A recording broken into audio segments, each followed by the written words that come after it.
ನಮಸ್ತೆ ಎಜಿ ನ್ಯೂಸ್ಗೆ ಸ್ವಾಗತ. ಜಮಖಂಡಿ ಬಳಿ ನಡೆದ ಅಪಘಾತ ಪ್ರಕರಣವು ವ್ಯವಸ್ಥಿತ ಕೊಲೆ ಅಂತ ತನಿಖೆಯಿಂದ ದೃಢಪಟ್ಟಿದೆ. ಪಡಿತರ ಅಕ್ಕಿ ಕಳ್ಳ ಸಾಗಣೆ ಡೀಲ್ನ ಹಣಕಾಸಿನ ವಿವಾದವೇ ಈ ಕೃತ್ಯಕ್ಕೆ ಕಾರಣವಾಗಿದ್ದು ಪೊಲೀಸರು ಮುಖ್ಯ ಆರೋಪಿ ಸೇರಿ 4ರನ್ನ ಬಂಧಿಸಿದ್ದಾರೆ. ಈ ಘಟನೆಯು ಅಕ್ರಮ ಅಕ್ಕಿ ದಂಧೆಯು ಜಾಲವನ್ನ ಬಯಲು ಮಾಡಿದೆ. ಜಮಖಂಡಿ ತಾಲೂಕಿನ ಮಧುರಕಂಡಿ ಕ್ರಾಸ್ ಬಳಿ ಅಕ್ಟೋಬರ್ 8ರಂದು ಮಧ್ಯಾಹ್ನ 2 ಗಂಟೆ ಸುಮಾರಿಗೆ ಅಪರಿಚಿತ ವಾಹನ ಡಿಕ್ಕಿಯಾಗಿ ನಡೆದಿದ್ದ ಅಪಘಾತ ಪ್ರಕರಣ ಇದೀಗ ಬಿಗ್ ಟ್ವಿಸ್ಟ್ ಪಡೆದುಕೊಂಡಿದೆ. ಮೇಲ್ನೋಟಕ್ಕೆ ಆಕಸ್ಮಿಕ ಅಪಘಾತದಂತೆ ಕಂಡಿದ್ದ ಈ ಘಟನೆ ವಾಸ್ತವದಲ್ಲಿ ವ್ಯವಸ್ಥಿತ ಕೊಲೆ ಎಂಬುದು ತನಿಖೆ ವೇಳೆ ದೃಢಪಟ್ಟಿದೆ. ಪಡಿತರ ಅಕ್ಕಿ ಕಳ್ಳ ಸಾಗಣೆ ಮಾಫಿಯಾದ ಡೀಲ್ ಒಂದರಲ್ಲಿನ ಹಣಕಾಸಿನ ವಿವಾದವೇ ಈ ಕೊಲೆಗೆ ಕಾರಣ ಎನ್ನಲಾಗಿದೆ. ಮಾಫಿಯಾ ಡೀಲ್ ಜಗಳ ಕೊಲೆಯಲ್ಲಿ ಅಂತ್ಯ. ಮೃತರನ್ನ ಬಸವರಾಜ್ ಕಾನಗೊಂಡ ಎಂದು ಗುರುತಿಸಲಾಗಿದ್ದು ಇವರು ಅಕ್ರಮ ಅಕ್ಕಿ ಕಳ್ಳ ಸಾಗಣೆ ಮಾಫಿಯಾದ ಬಲಿಪಶುವಾಗಿದ್ದಾರೆ. ಅಕ್ಕಿ ಸ್ಮಗ್ಲರ್ ಆಗಿರುವ ಮುಖ್ಯ ಆರೋಪಿ ಅಶ್ಫಾಕ್ ಮುಲ್ಲಾ ಜೊತೆಗೆ ಬಸವರಾಜ್ ಕಾನಗೊಂಡ ಅವರು ಮಂತ್ಲಿ ಕಮಿಷನ್ ವಿಚಾರವಾಗಿ ಡೀಲ್ ಕುದುರಿಸಲು ಯತ್ನ ಮಾಡಿದ್ರು. ಆದರೆ ಈ ವ್ಯವಹಾರ ಕುದುರದ ಕಾರಣಕ್ಕಾಗಿ ಇಬ್ಬರ ನಡುವೆ ಜಗಳ ನಡೆದಿತ್ತು. ಫಾರಿನ್ಗೆ ಅನ್ನಭಾಗ್ಯ ಅಕ್ಕಿ ರವಾನೆ ಪ್ರಕರಣ ಸಿಐಡಿ ತನಿಖೆ ಆರಂಭ. ಅನ್ನಭಾಗ್ಯ ಅಕ್ಕಿ ಅಕ್ರಮ ಸಾಗಾಟ ಮುನಿರಾಬಾದ್ ಪೊಲೀಸರಿಂದ ದಾಳಿ. ಈ ಘಟನೆ ಮುನ್ನ ರಬವಿ ಮಹೇಶವಾಡಿಗೆ ಸೇತು ಬಳಿ ಅಕ್ಕಿ ದಂಧೆಕೋರರೊಂದಿಗೆ ಬಸವರಾಜ್ ಕಾನಗೊಂಡ ಅವರು ಡೀಲ್ ಮಾತುಕತೆ ಮಾಡಿದ್ರು. ಡೀಲ್ ಬಗೆಹರಿಯದೆ ಅಶ್ಫಾಕ್ ಮತ್ತು ಬಸವರಾಜ್ ನಡುವೆ ಮಾತಿಗೆ ಮಾತು ಬೆಳೆದು ಜಗಳವಾಗಿತ್ತು. ಆಕ್ರೋಶಗೊಂಡಿದ್ದ ಅಶ್ಫಾಕ್ ಅಲ್ಲಿಂದ ಎದ್ದು ಹೋಗಿದ್ದ. ನಂತರ ಮಧ್ಯಸ್ಥಿಕೆ ವಹಿಸಿದರೊಂದಿಗೆ ಪಾರ್ಟಿ ಮುಗಿಸಿ ಬಸವರಾಜ್ ಅವರು ಸ್ಕೂಟರ್ನಲ್ಲಿ ವಾಪಸ್ ಮಧುರಕಂಡಿ ಮಾರ್ಗವಾಗಿ ಜಮಖಂಡಿಯತ್ತ ಬರ್ತಾ ಇದ್ರು. ಅಶೋಕ್ ಲೈಲ್ಯಾಂಡ್ ಗೂಡ್ಸ್ ವಾಹನ ಬಳಸಿ ಕೊಲೆ. ಇದೇ ಸಮಯವನ್ನ ಬಳಸಿಕೊಂಡು ಅಶ್ಫಾಕ್ ಮುಲ್ಲಾ ಮತ್ತು ಆತನ ಸಹಚರರು ಬಸವರಾಜ್ ಅವರನ್ನ ವ್ಯವಸ್ಥಿತವಾಗಿ ಕೊಲೆ ಮಾಡಲು ಸಂಚು ರೂಪಿಸಿದ್ರು. ಅಕ್ರಮ ಅಕ್ಕಿ ಕಳ್ಳ ಸಾಗಣೆ ಮಾಡ್ತಾ ಇದ್ದಂತಹ ಈ ಗೂಡ್ಸ್ ಲೈಲ್ಯಾಂಡ್ಸ್ ಗೂಡ್ಸ್ ವಾಹನವನ್ನ ಬಳಸಿಕೊಂಡು ಬಸವರಾಜ್ ಅವರ ಸ್ಕೂಟಿಗೆ ಡಿಕ್ಕಿ ಹೊಡೆಸಿ ಕೊಲೆ ಮಾಡಿದ್ದಾರೆ. ಇದು ಅಪಘಾತದ ರೀತಿಯಲ್ಲಿ ಕಾಣುವಂತೆ ಮಾಡಿ ಪೊಲೀಸರ ಕಣ್ಣಿಗೆ ಮಣ್ಣೆರಚಲು ನಡೆಸಿದ ಪೂರ್ವ ನಿಯೋಜಿತ ಕೃತ್ಯವಾಗಿತ್ತು. ಪೊಲೀಸರ ಸಂಶಯದಿಂದ ಭೇದಿಸಿದ ರಹಸ್ಯ. ಮಧುರಕಂಡಿ ಕ್ರಾಸ್ ಬಳಿ ಅಪರಿಚಿತ ವಾಹನ ಡಿಕ್ಕಿ ಹೊಡೆದು ಪರಾರಿಯಾಗಿದ್ದನ್ನ ಕಂಡ ಜಮಖಂಡಿ ಗ್ರಾಮೀಣ ಠಾಣೆ ಪೊಲೀಸರಿಗೆ ಮೊದಲಿನಿಂದಲೂ ಇದು ಕೇವಲ ಅಪಘಾತವಲ್ಲ, ಇದರಲ್ಲಿ ಬೇರೆ ಯಾವುದೋ ಕೈವಾಡವಿದೆ ಎಂಬ ಸಂಶಯ ಮೂಡಿತ್ತು. ಪೊಲೀಸರು ಮೃತರ ಹಿನ್ನೆಲೆ ಮತ್ತು ಅಪಘಾತದ ಸ್ಥಿತಿಯನ್ನ ಕೂಲಂಕುಷವಾಗಿ ತನಿಖೆ ನಡೆಸಿದಾಗ ಇದು ವ್ಯವಸ್ಥಿತ ಕೊಲೆ ಎಂಬ ಭಯಾನಕ ಸತ್ಯ ಹೊರಬಿದ್ದಿದೆ. ಕೊಲೆ ಪ್ರಕರಣ ಭೇದಿಸಿದ ಜಮಖಂಡಿ ಗ್ರಾಮೀಣ ಠಾಣೆ ಪೊಲೀಸರು ಮುಖ್ಯ ಆರೋಪಿ ಅಶ್ಫಾಕ್ ಮುಲ್ಲಾ, ಅಕ್ಕಿ ಸ್ಮಗ್ಲರ್, ಸಹಚರು ಆದ ನಂದೀಶ್ವರ ಪವಾಡಿ, ಮಹೇಶ್ ಪವಾಡಿ ಹಾಗೂ ಅಶ್ಫಾಕ್ ಸಹೋದರ ಯೂಸುಫ್ ಮುಲ್ಲಾ ಸೇರಿ ಒಟ್ಟು 4ರನ್ನ ಬಂಧಿಸಿದ್ದಾರೆ. ಆರೋಪಿಗಳನ್ನ ವಶಕ್ಕೆ ಪಡೆದಿರುವ ಪೊಲೀಸರು ಕೊಲೆಗೆ ಸಂಬಂಧಪಟ್ಟಂತೆ ಮತ್ತು ಅಕ್ರಮ ಅಕ್ಕಿ ದಂಧೆಯ ಕುರಿತು ಹೆಚ್ಚಿನ ವಿಚಾರಣೆ ಮಾಡ್ತಾ ಇದ್ದಾರೆ. ಇದರಲ್ಲಿ ಎಲ್ಲಾ ರೀತಿಯ ಎವಿಡೆನ್ಸ್, ಟೆಕ್ನಿಕಲ್ ಎವಿಡೆನ್ಸ್ ಇರಲಿ, ಸೈಂಟಿಫಿಕ್ ಎವಿಡೆನ್ಸ್ ಇರಲಿ, ಫಾರೆನ್ಸಿಕ್ ಎವಿಡೆನ್ಸ್ ಇರಲಿ, ಎಲ್ಲಾ ರೀತಿ ನೀಟ್ ಆಗಿ ಬಿಲ್ಡ್ ಅಪ್ ಮಾಡಿ ಕರೆಕ್ಟ್ ಆಗಿ ಅವರಿಗೆ ಇನ್ವೆಸ್ಟಿಗೇಷನ್ ಮಾಡಿಕೊಂಡು ನಮ್ಮ ಸೀನಿಯರ್ ಅಧಿಕಾರಿ ಮಾನಿಟರಿಂಗ್ ಅಲ್ಲಿ ನಾವು ಆದಷ್ಟು ಬೇಗ ಇನ್ವೆಸ್ಟಿಗೇಷನ್ ಮಾಡ್ತೀವಿ.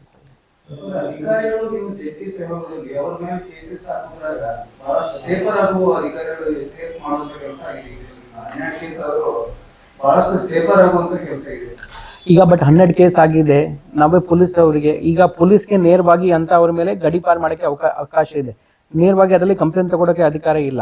ನಾನು ಬಂದಾದ್ಮೇಲೆ ಅವ್ರು ಹೇಳ್ತಾ ಇದ್ರು, ಸರ್ ಜನವರಿಯಲ್ಲಿ ನಾವು ಗಡೀಪಾರು ಮಾಡಿದೀವಿ, 4 ತಿಂಗಳು ಗಡೀಪಾರು ಮಾಡಿದೀವಿ, ಜನವರಿ ನಂತರ ಯಾವ್ದು ಕೇಸ್ ಆಗಿಲ್ಲ ಅಂತ ಹೇಳ್ತಾರೆ. ಆದ್ರೆ ಅವ್ರದ್ದು ಪ್ರೆಸೆಂಟ್ ಚಟುವಟಿಕೆ ಹೆಂಗೆ ಇದೆ ಅದ್ರ ಬಗ್ಗೆ ಕೂಡ ನಾವು ಇನ್ವೆಸ್ಟಿಗೇಷನ್ ಮಾಡ್ತೀವಿ.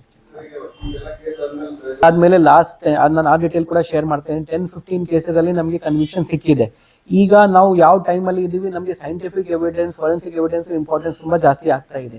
ಇದರಲ್ಲಿ ಅವರದ್ದು CDR ರೆಕಾರ್ಡ್ ಇರಲಿ, ಕಾಲ್ ಡೇಟಾ ರೆಕಾರ್ಡ್ ಇರಲಿ, ವಾಯ್ಸ್ ಮ್ಯಾಚಿಂಗ್ ಇರಲಿ, ಮೋಟಿವ್. ನಾವು ಫಸ್ಟ್ ಇಂಪಾರ್ಟೆಂಟ್ ಥಿಂಗ್ ಇಸ್ ಇದರಲ್ಲಿ ಮೋಟಿವ್ ನಾವು ಎಸ್ಟಾಬ್ಲಿಷ್ ಮಾಡಬೇಕು. ಮೋಟಿವ್ ಅಂದ್ರೆ ಕಾರಣ ಏನಿತ್ತು, ಅದಕ್ಕೆ ಹಿಂದೆ ವ್ಯವಹಾರ ಏನಿತ್ತು, ಯಾವ ಕಾರಣಕ್ಕೆ, ಅವ್ರದ್ದು ಕಾಲ್ ಡೀಟೇಲ್ ರೆಕಾರ್ಡ್ ಇಲ್ಲಿ. We will only not rely only on, ಈಗ ತಾವು ಪ್ರಕಾರ ಅವ್ರದ್ದು ವಿಟ್ನೆಸ್ ಟೆಸ್ಟಿಮನಿ ಉಲ್ಟಾ ಆಗಬಹುದು ನಾಳೆ ಕೋರ್ಟ್ ಅಲ್ಲಿ, ಅದು ಒಂದು ದಾರಿ ಇದೆ. But we will not only rely on witness testimony. Eyewitness accident ಇರುತ್ತೆ. ಮೇಲ್ಮಟ್ಟಕ್ಕೆ ನೋಡಿದ್ರೆ it is an accident. Cause of death in the accident is vehicle ಇಂದ ಟಕ್ಕರ್ ಆಗಿದೆ, ಆ ತರ ಇದೆ. ಇದು ಬೇರೆ ಯಾವುದು ವೆಪನ್ ಯೂಸ್ ಮಾಡಿಲ್ಲ, ಬೇರೆ ಅಂತರ ಏನಿಲ್ಲ. ಇದರಲ್ಲಿ ಟೆಕ್ನಿಕಲ್ ಪಾಯಿಂಟ್ ಏನಿದೆ, ಆಕ್ಸಿಡೆಂಟ್ ಇಂಟೆನ್ಷನ್ ಆಗಿ ಮಾಡಿದ್ದಾರೆ, ಅದು ನಾವು ಪ್ರೂವ್ ಮಾಡಬೇಕು. ನಮ್ಮ investigation accident was not an accident but N intentional strike, ಅದು ಪ್ರೂವ್ ಮಾಡಬೇಕು. ಅದ್ರ ಬಗ್ಗೆ ನಾವು ಇನ್ವೆಸ್ಟಿಗೇಷನ್ ಮಾಡ್ತಾ ಇದ್ದೀವಿ.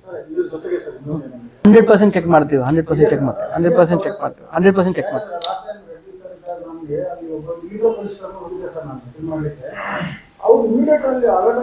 ನಾನು ಇನ್ನೊಂದು ರಿಕ್ವೆಸ್ಟ್ ಮಾಡ್ತೇನೆ, ಇಲ್ಲ ಪ್ರೆಸ್ ಅವ್ರಿಗೆ ಕೂಡ ರಿಕ್ವೆಸ್ಟ್ ಮಾಡ್ತೇನೆ, ದಯವಿಟ್ಟು ಏನಾದ್ರು ಆತರ ಮಾಹಿತಿ ಬಂದ್ರೆ, ಇನ್ ಹಿಂದೆ ಕೂಡ ನಮ್ಗೆ ಆತರ ಮಾಹಿತಿ ಕೊಟ್ಟಿದ್ದಾರೆ. ನನ್ ಬಂದಾದ್ಮೇಲೆ ಕೂಡ ಸುಮಾರು 6-8 ಕೇಸ್ ಆಗಿದೆ.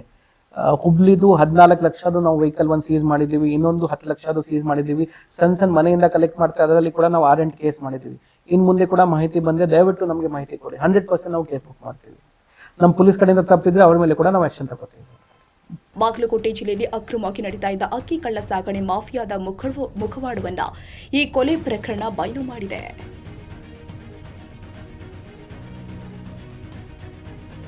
ಕನ್ನಡಿಗರ ಮೆಚ್ಚಿನ ನಿಮ್ಮ ಎಜೆ 24/7 ನ್ಯೂಸ್ ಕನ್ನಡ ವಾಹಿನಿ ಇದೀಗ ಟಿವಿಯಲ್ಲಿ ಲಭ್ಯ. ಒಂದು ವೇಳೆ ನೋಟಿಸ್ ಕೊಟ್ಟಿದ್ರೆ ವಾಪಸ್ ತಗೋತೀವಿ. ಇವತ್ತು ವಕ್ಫ್ ಪ್ರಾಪರ್ಟಿ ಅಂತೇಳಿ ಬರ್ತದೆ ಅಂತ ಹೇಳಿದ್ರೆ ರೈತರು ಬೀದಿಗೆ ಬಂದ್ರೆ ಏನ್ ಮಾಡ್ಬೇಕಾಗತ್ತೆ? ಯಾರು ವೋಟ್ ಹಾಕಿಲ್ಲ ಅಂದ್ರೆ ಗ್ಯಾರಂಟಿನೆಲ್ಲ ಸ್ಟಾಪ್ ಮಾಡ್ಬಿಡ್ತೀವಿ.